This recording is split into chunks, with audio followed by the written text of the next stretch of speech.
आता हो का नाही, आतापर्यंत अशा अनेक अपघातांचा तपास यंत्रणांनी केला. मग CBI असेल, CID असेल, काय झालं मला सांगा ना, काय झालं?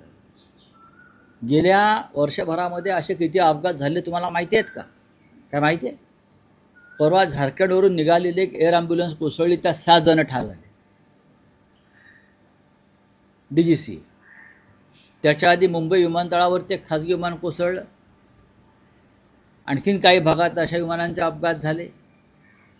अजितदादांचा झाला. किती तपास या संदर्भातली DGCने पूर्ण केले आणि त्यातून काय बाहेर पडलं?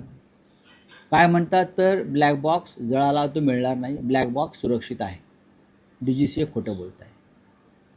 ब्लॅक बॉक्स जळून गेला. कसा जळून गेला? आतापर्यंत जगाच्या इतिहासामध्ये कधी ब्लॅक बॉक्स जळायलाच आम्ही ऐकलं नव्हतं.